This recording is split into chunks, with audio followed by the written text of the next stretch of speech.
And can all my friends do some loud, large, make some big motion so the people in Facebook land can see you, because your box is only about that big. And can you try saying hello? Let's all say hello at the same time, just to. Hello. Facebook land. Hello. Hello. Okay. That never works well, and it didn't work well this time. Has anyone else tried to do a singing happy birthday on Zoom? Yes. Or any other singing? It's not quite. Yes. Oh, yeah. Many times. So I have brought today. Awesome. Alex, do you need the notes, or do you have them from the last time? If you want to send them to me, that'd be great. I'm sending them. Otherwise, I could probably dig them up. There we go. I just sent them to you. Awesome. I thank you. So welcome, everyone. I am in a. I had a quote that I wanted us to start with. Here it is. Do you have a different quote than the last one? Oh yeah. The people you're gonna. I didn't prepare the quotes well enough, so you're gonna just have to deal with it. No worries. So here's the quote that I had for us to start with today, kind of as a prayer. It's a quote. Why is this screen? There it is. When a person can't find a deep sense of meaning, they distract themselves with pleasure. When a person can't find a deep sense of meaning, they distract themselves with pleasure, said Viktor Frankl. I'm going to say it one more time. When a person can't find a deep sense of meaning, they distract themselves with pleasure. All right. I see a few people nodding. Thank you for giving me some visual feedback. And Sean, lovely to see you again. Haven't seen you for a while. Carol Ann, Ruth, Denise, Amy, Linda, hi. Eileen and Betsy and anyone else who I didn't say hello to. And I was told by somebody who listens to these afterwards that it would be nice if I welcome the people who listen afterwards. So thank you, person who's listening afterwards as well. So here's our quote to start us with. When a person can't find a deep sense of meaning, they distract themselves with pleasure. It might explain why people don't meditate so well, but give me your thoughts about this quote. When a person can't find a deep sense of meaning, they distract themselves. How many of you, by a show of hands, do you feel like you almost have something you want to say about this quote? All right. How many of you would like it if someone else started the conversation about this quote? Okay. How many of you, by a show? I'll start. Who said I'm that? Confused. Okay. Confused. Talk to me, Amy. Confused about. I'll tell you Go ahead, Amy. How can you distract yourself with pleasure if you don't understand? Yeah, go ahead. Somebody help me. Yeah. Go ahead. I'll say something. Go for it, Michael. Meaning. I think the key here is the word meaningful. It's a very interesting word. What do you make? So if a person can't find a deep sense of meaning, speaks to you. If something that speaks to you, something that reflects you and mutually reflective. Good boy. Something that pushes you forward, something that pushes you deeper. Yeah. If that's not there, imminent, then why not get high? I don't know. Right. Well, so this is exactly my kids or adults say, I'm bored. Why are you bored? Because you don't have meaning. You don't have any reason to be doing anything. Well, that's why I say, how can you distract yourself with pleasure? If you don't have a meaning, then you're sort of stuck in the, I can't think of anything to do that might be pleasurable. So for me, most people who can't find meaning, they tune out from the world. Right, and they go to sleep. You know? Right. Carol, go ahead. I don't think they simply go to sleep.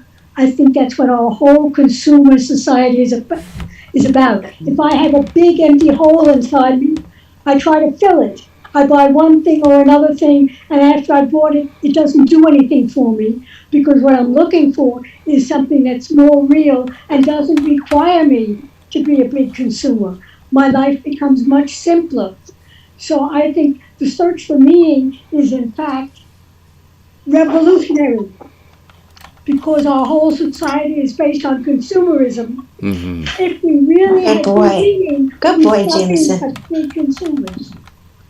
Thank you, Carol. And Alex, would you mind muting? We have a few people who don't realize. Already done. Thank you.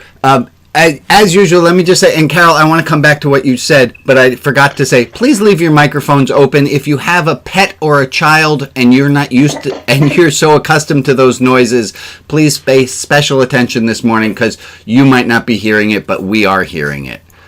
So, Carol, you were saying, and I remember reading this from Eric Fromm, he said, this is that our society, if it were honest, would say that heaven is nothing larger than a giant department store with ever new things, with a resource to always buy things to keep up with our neighbors. No. Okay, go ahead. Who said the no? I like a little. Barb? Brian. Yeah, go ahead. So I didn't say the no, but another thing that Viktor Frankl said that has always stuck with me is, if we find a reason to live, we find a way to live. Yeah. And that was from when he was in the concentration camps. And so I think it's interesting to think about, if I don't have meaning, then I do pleasure, which kind of, in a way, it minimizes the act of pleasure into something almost wrong, and it's not wrong. Thank you. I like that idea, Barb. Right, so pleasure isn't inherently bad. It doesn't mean that none of you today should have any pleasure, because if you have pleasure, you're not having any meaning. They're not like that. But pleasure can also be a way to avoid Right. the deeper questions that we ask ourselves that are hard to answer. And let me ask a question. If we were talking about our stages of faith, our qualities of a spiritual life, what are we talking about here with this quote about a search for meaning? I don't know if my question Can you say that differently? Yeah, I'm going to try saying that again. So I was looking to say, how do we combine this quote? How do we combine this quote with our different let me do it this way. I'm going to put the quote away for a moment. Hannah's got her hand up and she's bouncing up and down like ooh ooh ooh. Okay, go ahead, Hannah. Thank you, and appreciate it. Let me take a moment. There's so much to say at the beginning of anything. To thank Alex, who always runs the tech, to thank Joe, who moderates the chat and makes sure everyone's being friendly, and to thank Lee, who's keeping note. Is Lee on?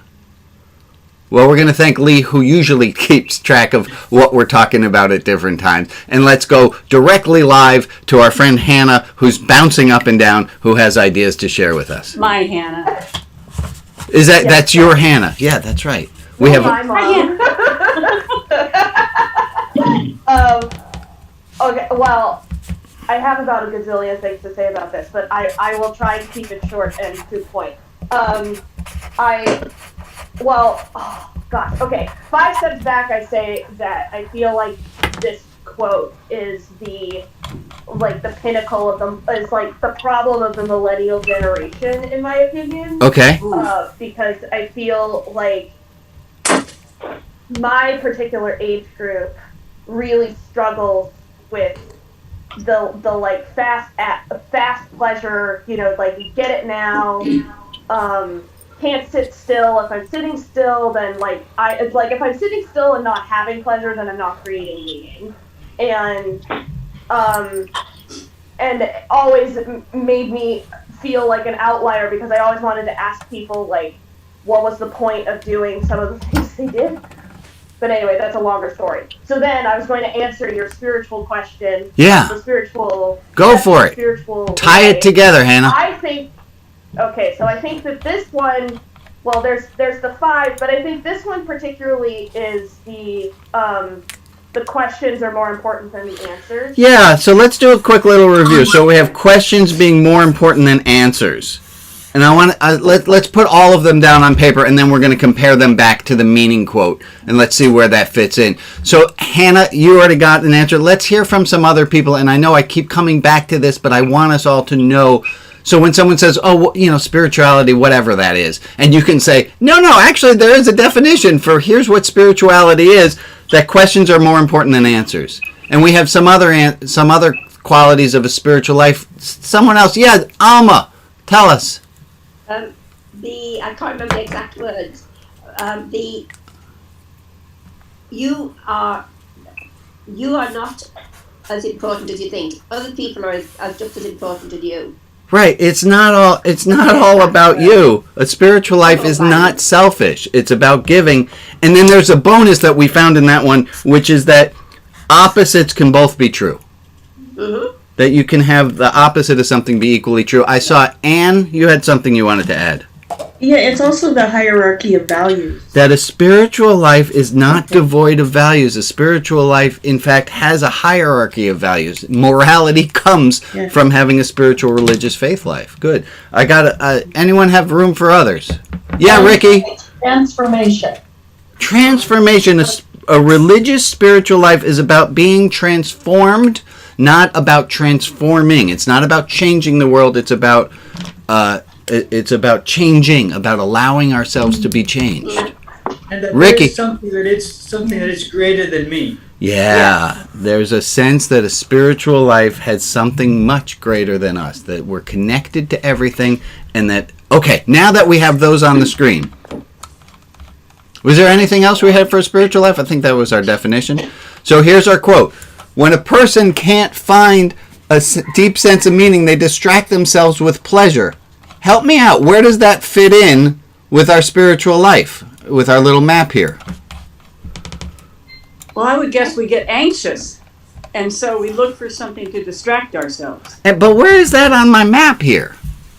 I think it's the whole shooting match. The whole shooting match. Gord, I have never said that phrase before or heard that phrase before.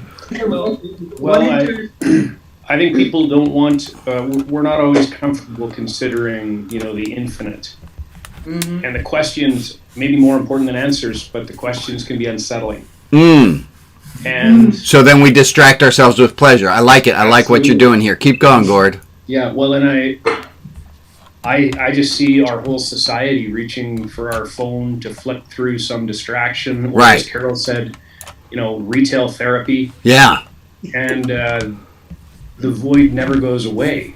Okay, so it's about... You get a little rush for a moment, but then you're right back at square one. Yeah, so we're mainly on these two. Anyone else have... Thank you, Gord, for the whole shooting match. Well, if the questions become a roadmap... Wait, hold on. I got two people going at once. Let's go with Barb. Go ahead. I'm more important than anyone else. Thank you, Rob. That this is playing into this idea that it is actually about me. Yeah. Yes. I agree. Thank you. And Barb, what were you going to add in? I think I might have lost it, but let me try. I had a senior moment. That's okay. So, that the questions are a path to a way to live. Mm-hmm. And if you don't have that, or you don't know why you're doing it, you get kind of frantic. Mm-hmm. Yeah, and so you distract yourself with pleasure. Yes. Well, one interesting thing that I found in the hospital where I work is that there's so many people who don't know why they live, why they exist. Yeah. What's the difference between living and existing? And that's exactly what Barb is saying. And it sometimes it comes to answering, I don't know, but yeah. I'm going to find out. There's a phrase that you use in your YouTube channel. It says, let's jump right in. Let's jump right in. We don't know, right? We don't know, but let's jump right in. I mean, let's help together and let's. Right. You're ready. Let's jump right in. Let's jump in. Let's be transformed. Let's see what happens. It might not be pleasurable. The transformation. I used to ask people this, but how many people like to be? How many people? It's a comparison between how many of you like to be transformed, and how many of you like the act of transforming. Transform is fine. The act, no way. Right, and there's a great quote from Hemingway. Hemingway said, "I don't like writing. I like having written." Right. Being done is almost always better. Yeah. It is. And I would say the Frankel quote also hits us up here with this hierarchy of values some. But I'm only one guy. Sometimes it can be quite frightening. It can be quite frightening. What, Joy? Frightening to... Well, I'm thinking of the move that I know has come from God this time because of the way everything has fit together. But it's still quite frightening to actually work through it yourself. Indeed. There with you. And I saw, Stephen, you had your hand up. Yeah, I was thinking about dealing with addicts and stuff, and when it's all about me and I have no self-esteem, then I'm busy running for pleasure. Right. And it's and the meaning is found in all of those pieces that are outside of me, into connecting to something bigger. Right. Infinite, the values, the others, in that sense that then allow meaning. Otherwise, I escape into my distraction, drugs, pleasure, whatever it's going to be, that pulls me away from that. And so it's going beyond myself in all those directions. And that's the reason why the addictions and alcoholism has really soared with this COVID thing. Those are actually, you speak about my patients, and one of the things that we were told was, listen, I mean, not only the ones who are in full-blown addiction, but the ones who are also in recovery. I mean, they stop drinking, they stop using, but they don't know why they exist, why they're here. The difference between living and existing, it's just, and they don't have an answer. So what it amounted to us was, you tell them what to do. And it's like, well, sometimes I don't know, but it's the idea that, hey, we're here to help each other, and that would be the first step. That's the it's not about me, it's about other people, it's about connection. This is great. This is wonderful. When I get in one of those states of being, of losing kind of a sense of meaning, and it'll happen just spontaneously someday, I'll go and I'll start binging on like Netflix, and I'm bored to death with everything I look at. Right. Meaning is meaning helps. Gillian, go ahead. It was reminding me of the rat park experiment of the 70s. You're going to have to remind the rest of us about the rat park experiment of the 70s. Okay, so they put rats in a cage and gave them a bottle of water, I guess, and a bottle of heroin water. And they went for the heroin water over and over again. But what it failed to address was that they had nothing else meaningful to live for in their cage. So once they gave them a rat park, and they gave them something pleasurable to live for and meaning other than just the heroin water, they chose not the heroin water. Interesting. So people need something more than just existence in order to not fall into the addiction, I guess. But that also reminds me of transformation. So let me ask a different question then. Why do people eschew meaning? Why are people not... If we're saying that meaning is what life is all about, meaning is what, and this is look at the bias of the people who we have here in the group. This are all people who are searching for meaning, otherwise you wouldn't be showing up to this thing. But why do they, or why do we on not so good days, try to stay away from meaning? What is it that's so scary about this search for meaning? Why is it that we don't want to look at meaning and we would rather distract ourselves with pleasure? What's so wrong? What's the rub? Wait a second. Hold on one second. Larry, do you have something to say? Several people have talked about. No, at the moment. Let me just listen. Okay. So those of you who don't know, my BFF Larry, technically he's on the phone here. We couldn't get the video up, so. Because a Republican Senate majority could be the last line of defense, preserving all that we've done to defend this nation, revive our economy, and preserve the God-given liberties we hold. Okay, well, I think one of the reasons we distract ourselves with pleasure is politics is not pleasurable. It's quite a thing. Sure. So talk to me. Why is it that we're so scared of meaning? Carol. Because the process challenges. Wait, hold on. Carol, Alex said something. Go ahead, Sorry. and then we'll go to... Okay, back to Carol. I think the search for meaning is totally countercultural. That we are taught to work in a community that the state recognizes as non-threatening. But if we suddenly stop buying, if we suddenly stop doing the things that they have set up for us to be, I mean, let's face it, they are risking lives in order to keep the economy going. They're saying it's more important that people go to restaurants when restaurants will kill you. They say it's more important that people go to bars when that's just what's going to give you the virus. What we're saying is when you know that there is a larger meaning that you can relate to, that you are never alone completely, you will decide, yes, I may have to be socially isolated, but I'm not depressed. I have a whole other way of living, and guess what? I'm saving money. I think you're absolutely right. It's incredible the social pressure to do what everyone else is doing. But one of the keys here is responsibility. People don't want to take responsibility. And when you're responsible, you say, like, I'm responsible to the whole. I'm responsible to other people.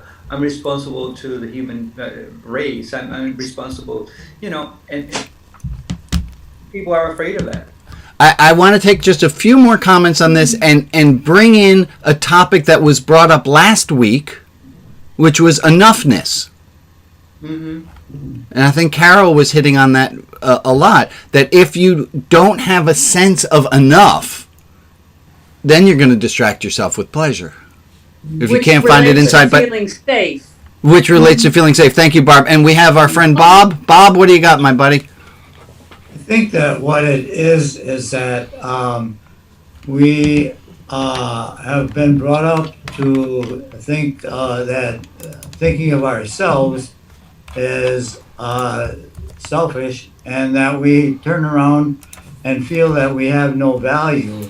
That's it. So that when we have to look for something that is outside of ourselves, then that's where the pleasure comes in, seeking that outside pleasure, rather than seeing the value that we have. Yeah. So I think this seems like a good time for us just to. I'm not going to do a 5-minute meditation, but I think this is a good time for us to take a moment to reflect inwardly, to think about where we are. And I'm going to give us a quote and then break us into small groups. And Alex, I apologize to everyone. I don't have this quote typed up. I had it here. Oopsie, hold on. This is a great quote from Thomas Merton.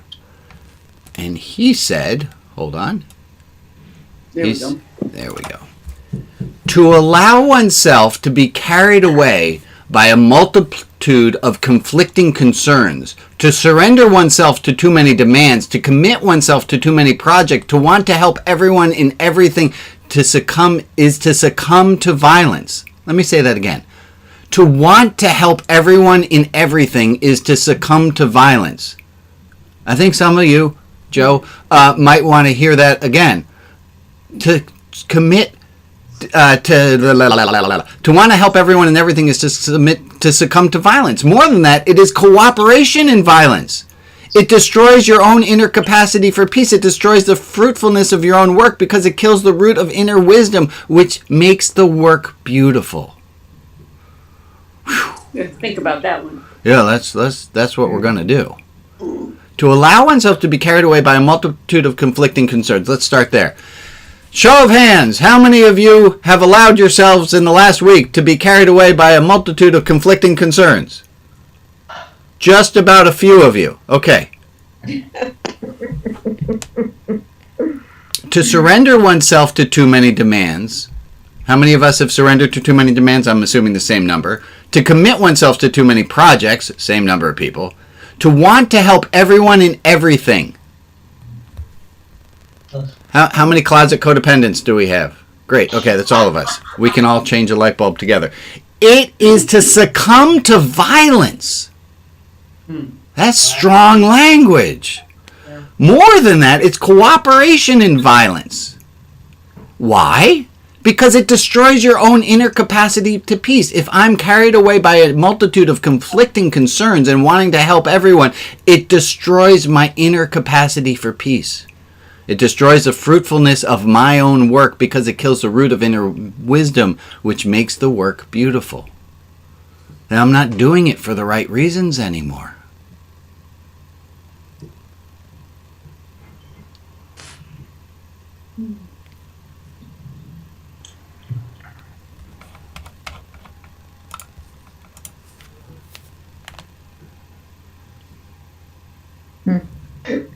There's something beautiful about a whole group having a little bit of silence together.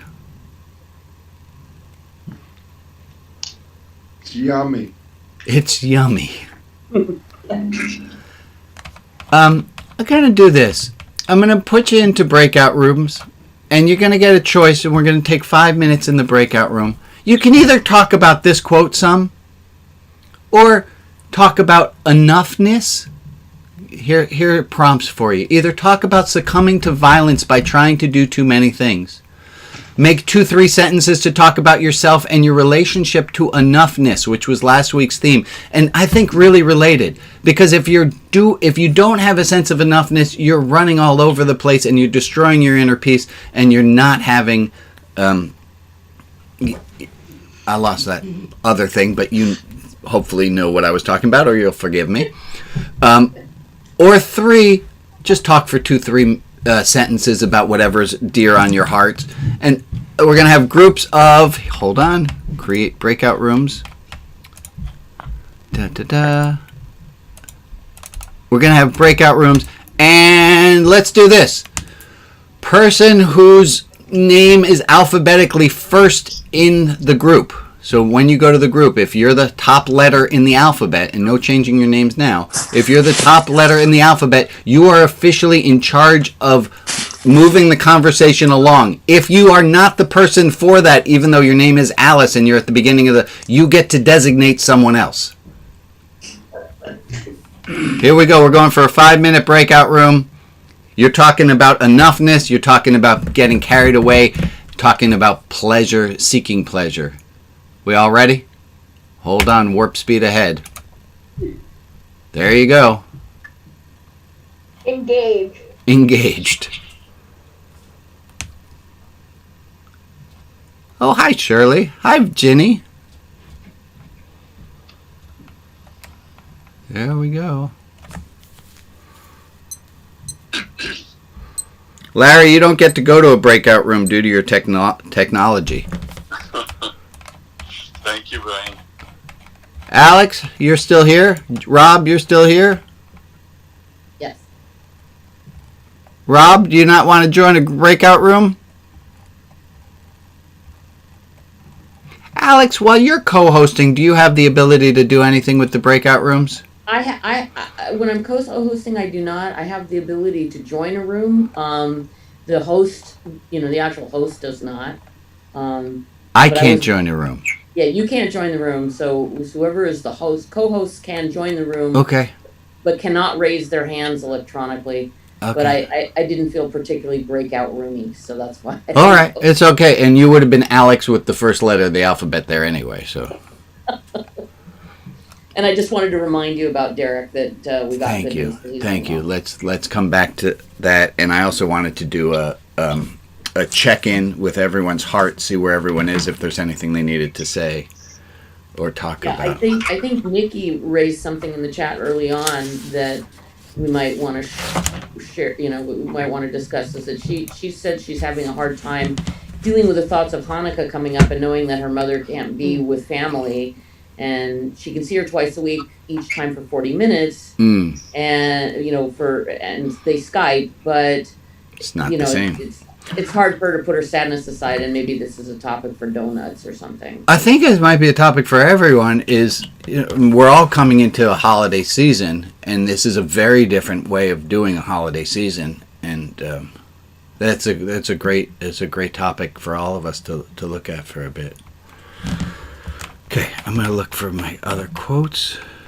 Well, California, I know, is now another state that's gone into lockdown. I mean, most of Southern California is now locked down. Central Valley, Yeah. No travel at all, no commingling of households. So, and at least for us in California right now, the stay-at-home order is going to be for 3 weeks. So that's going to last through Christmas. What a thing! What a thing! Hey, Larry. A lot of people are going to have trouble with that. How you doing, buddy? Doing fine. It's very interesting. Yeah. Very interesting. I still remember where you and I were when I was telling you my crazy harebrained ideas about building community outside of a church. I know. I didn't think it would work. I didn't want to say that, but I didn't know if you remembered that. I do remember. I do. This is delightful. I'm enjoying every minute of it. Yeah, I've gotten to the point now with the people where I know their voices. A lot of the people are regulars. I know their voices. Oh, that reminds me. So, Alex, I got to make a few announcements. I got to make an announcement about Derek. We got to talk about Christmas. And we got to talk about donuts. And I got to talk about Etsy item of the week. We're going to keep the same Etsy item of the week this week because I can't change it now. And I'm always so curious about these breakout rooms, but people seem to really enjoy them. Yeah, they loosen up. Yeah. I remember, Brian, George Simmel, a German social philosopher, once talked about excessive psychic stimulation. That's what Merton's talking about. That when we're so confronted by so many different needs and we try to respond to them, there is a sense of a blasé personality that develops because we can absorb all the stimuli around us, so we become blasé about it just to protect ourselves from being atomized. With too much.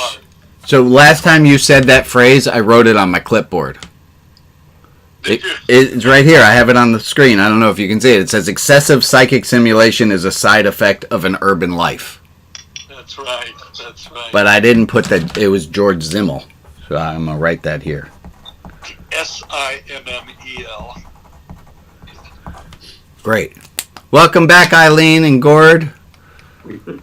Rob, I don't think I need to welcome everyone else back. Don't tell them I welcomed you personally. Did Shirley make it back? Shirley is here. Oh, hi, Carol Ann Clausen-Williams. Sure, hi there. And Sean, you have no hair left, man. Yeah, it was time to look employable again. So I had to get hair off. Took it all down. Oh, we got everyone else should be zooming right back in a moment. Rooms, here we go. Rooms are closing up. Not enough time. We're having a good one. We set us up. You know, We tried to do too much. you know that phrase, you're not going to please all the people all the time? Yeah. Oh, man. Congratulations. So while you guys were all in breakout rooms, Larry, because he's not able to be visual, he gave us a quote from a man named George Simmel, which is that excessive, it's not an exact quote, it's a paraphrase, excessive psychic stimulation is a side effect of urban life. That we all, Say that again. Yeah. excessive psychic stimulation. I just like that phrase. Excessive psychic stimulation is a side effect of urban life. So to protect ourselves. Wait, hold on. Everyone quiet for a second because Larry's got a little more here. Go ahead, Larry. And as a response to all that excessive stimulation, we develop a blasé personality simply to protect our soul. And that creates a kind of distance, purposeful distance, that we create in order to survive. That's why the contemplative life is so important. So there's a lot in what you just said, Larry. So we become blasé, right? That's a tip. I grew up in New York City. Typical New Yorker, a manhole cover flies out of the ground, and then typical New Yorker goes, heads. Right? It's like totally blasé, like I've seen all this before. And that is a side effect of urban life. To protect ourselves from the excessive psychic stimulation, we become blasé. And then there was a second half to that, Larry. You said a second part, and I couldn't get both parts, so I just reiterated the first. That's in part what Merton is referring to, I think, is that we make so many commitments to so many people for so many reasons. It tears us apart. And in order to survive, we purposefully succumb to a contemplative life to restore the tattered pieces of our soul. And it just seems like he's making so much sense. And that's why the religious pursuit is a part of that search for wholeness, wholeness that's been torn apart by living in a social world. Right. It's is what Carol was saying as well. Is this economy can drive you fucking nuts. Yeah. This world we live in is crazy out there, folks. I hope that's not news to any of you. But I think there's something important about hearing it again and knowing you're not crazy for thinking it. Because the world... Oh, I'm about to preach for a little bit, so hold on. The world will have you think you're crazy for not joining in with it. The world will make you think you're crazy because you want to sit and enjoy your glass of apple juice. Hey, I got an idea. Today, at some time, enjoy something horribly. Like, just enjoy the everything out of it. As a revolution. You want to start a revolution? Here are two things we can do. One, stop. Which makes it hard to get to number 2 if you actually do number 1. And number 2, find joy not in all the shopping that we're all doing right now. And the wanting that we're doing right now. Okay, I got a timeout on that because I do want to get back to it. I have a few announcements. This is great stuff. Unless it's a great sale, obviously. A few things. First of all, Derek, who is always, when I log in, you guys don't know this, Derek's red hair, he just had a surgery and he's well. When I log in to any service I run, Derek is always there before me. And I missed him this morning, but he just had his surgery and we got word back that he's doing just fine. So, yay, hooray. Thank you. Other announcements, let me just make. After this, in about 17 minutes, there's going to be a chance to do virtual donut holes. And that's where I leave, and we put Alex in charge of making groups, and Joe in charge, and I don't even know what happens at Virtual Donuts, but it's a chance for people to have community. And I will ask this, even though I won't be there, I'm going to control from the grave. If you are a regular, and someone's showing up who's not a regular, make sure to engage with them, because it's really a vulnerable, scary thing to show up to something where everyone knows each other and you feel like you're the outsider. So please do that. Other announcements. Alex, I had a whole list of announcements. Oh, here we are. 3 ways you can support Religion Outside the Box and what I'm doing here and what we're doing here. 1, tell your friends. Tell them to sign up for the newsletter. Invite them to join a service. And I know it's totally societally icky to tell someone to do anything religiously. Don't hold us, like, no threatening to kill them if they don't show up. We're not doing that. But just invite them. Say, hey, I'm doing something pretty cool. I'd love to see you there. So that's one way you can help. Second way you can help, go to the Etsy shop, buy some Religion Outside the Box merchandise. Very excited. The Hebrew classes are scheduled. You guys are the first to know that.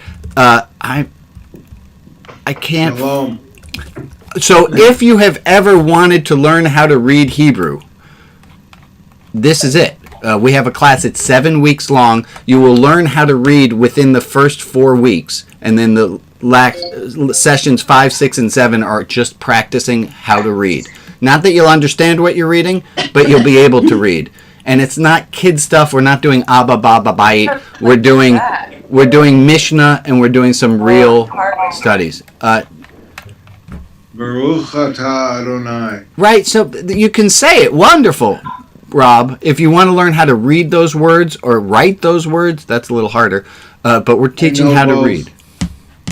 Good, good, Rob. Third way you can support. Wait, hold on. I'm on a roll here, and I'm going to just keep talking. Third way you can support is make a donation to Religion Outside the Box. That's really helpful, especially monthly donations. Do you have a link for the Hebrew class, Rabbi? So the gift certificate's up there. Yeah, I do, but here's the embarrassing thing, is I was talking so much that I can't find the chat anymore. Oh, there it is. No, I can't. There it is. Okay. So if you want to do the lu.ma/ oh, here, do that from this. Do rotb.org/Hebrew. That should, no, not what I wrote. Alex, can you fix that?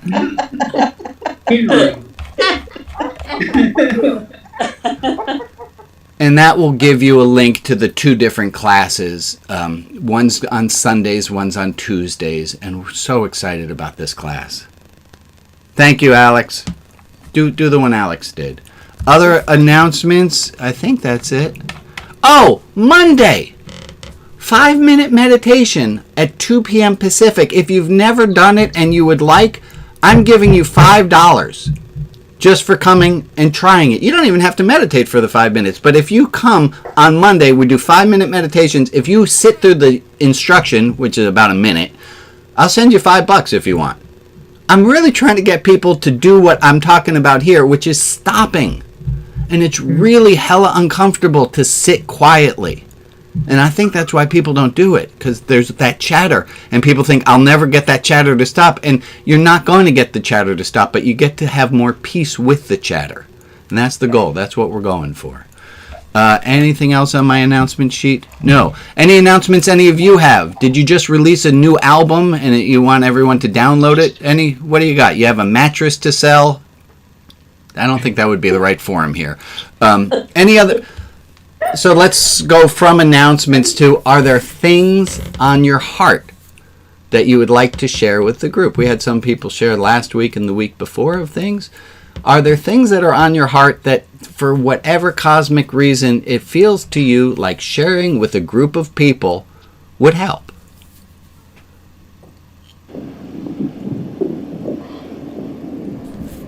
I think what Nikki posted in the chat earlier. Oh, right. Thank really you. Relevant. Go. So hold on to that one, Alex, and we'll come back to that. And I want to see if anyone has got other heart things.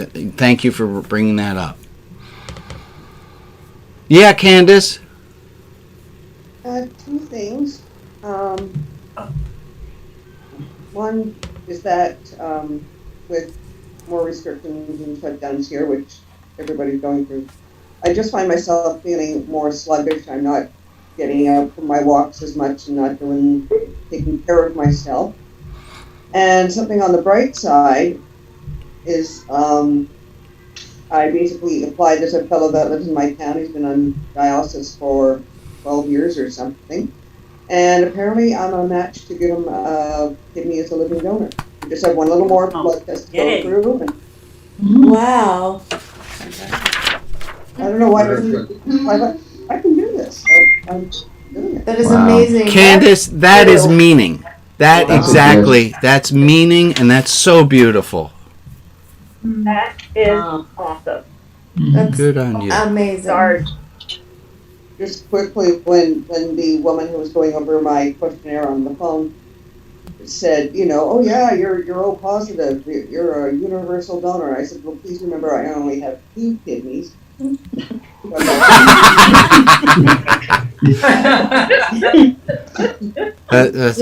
Carry here, folks. That's wonderful, Candace.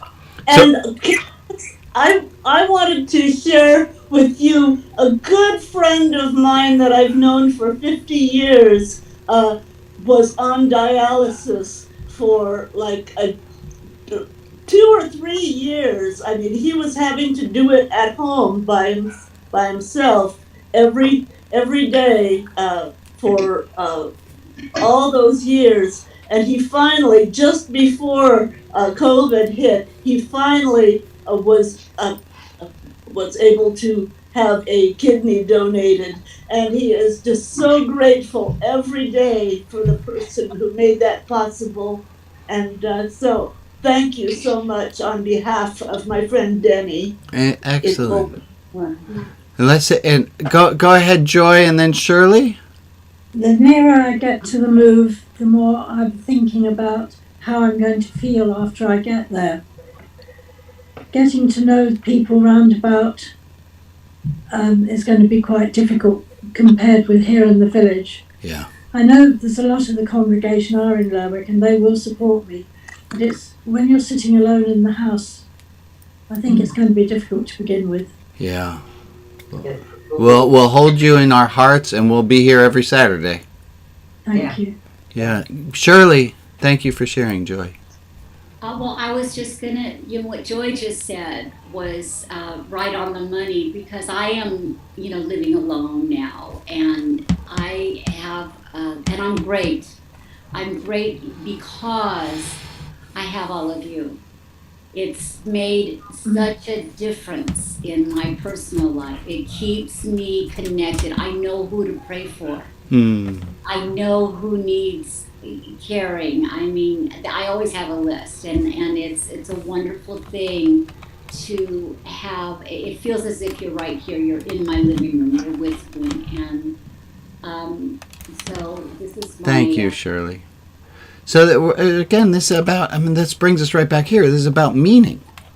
This is all about meaning. That's what we're talking about here, is finding meaning in our lives. Make sure you're on the list, Shirley. Yeah. Yeah, and Virginia, and then we've got a quick, a long topic, but we only have a little bit of time for it. We'll see how that goes. I'll make it quick. My brother was diagnosed with COVID-19 this week. And he's in a facility. It's gone from 5 cases to 25 to 44. 6 staff are out. So far, I talked to him yesterday. He is feeling better, but he does have a lot of underlying conditions like COPD and stuff. So right now it has not gone into respiratory for him. So that's a blessing. No fever. He's starting to feel better, but he's really scared. Yeah. He's really scared. So I don't know how prayer works very well, but can we all hold Ginny's brother in our prayers? And Thank you. Are there other people by name that we want, or we give us his name, Virginia? Alan. Keep your brother Alan in our prayers. And other people have people we need to pray for, or other thoughts that we'll just keep all of us in prayer. Aviva says that her brother is in the ICU. He had a fall down some stairs, and 2 other siblings have passed away in the last 3 months. Oh my. Viva will hold your brother and you in our prayers. Yes. Myron, thank you. So here's not a lot of time for this, but something we can think about even more next week. Holidays are coming up. Hanukkah's never been one of my favorites. Christmas is coming. But either which way, we all are going to have to do some not horrible, but we're going to have to do some adapting. Because what you did last year without thinking about it, or you kind of knew what to do because you've been doing it for years, it's not going to be like that this year. And Nikki, you had some thoughts about that were in the chat. Do you have things you want to say? Well, I think that the hard part is not for myself. The hard part is my worry about my mother. She's fine, thankfully. They've had 2 scares with COVID. None of the patients, none of the residents got it. It was just in the staff. But as everyone, that's always a concern. My concern is for my mother's well-being, in that while she's not alone, she is alone. Yeah. Right? She has people there. The majority of people don't have, a lot of them have dementia. There are people that are great, but she can't be with family. Yeah. And, there's the part where I am lucky in that I am allowed living alone. I'm allowed to have my daughter as part of my household. So for that makes all the difference in the world. But I worry about my mother. Even though we Skype, I see her twice a week outside, It's going to be really hard for a lot of people. Yeah. So here, I'm going to ask us to do something.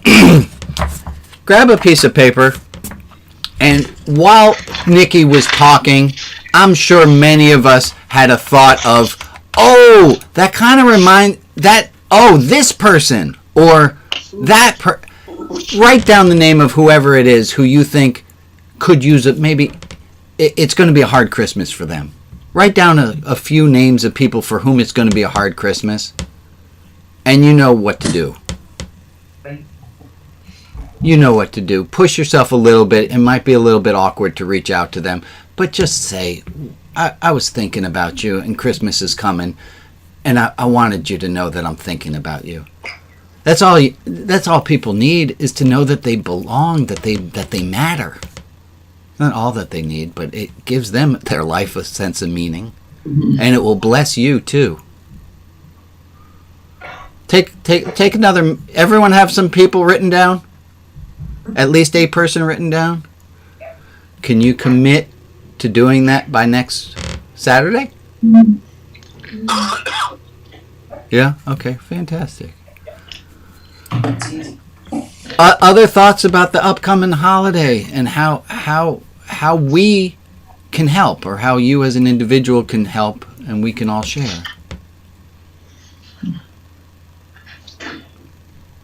So go ahead, Shirley.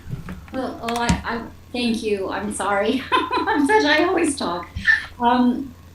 I keep thinking, that I find myself thinking what I can't do sometimes. And then immediately I've been training myself to go, what can I do? So like what you just said is so perfect, is I put together a little tree, and then I, reach out and call people and be willing to,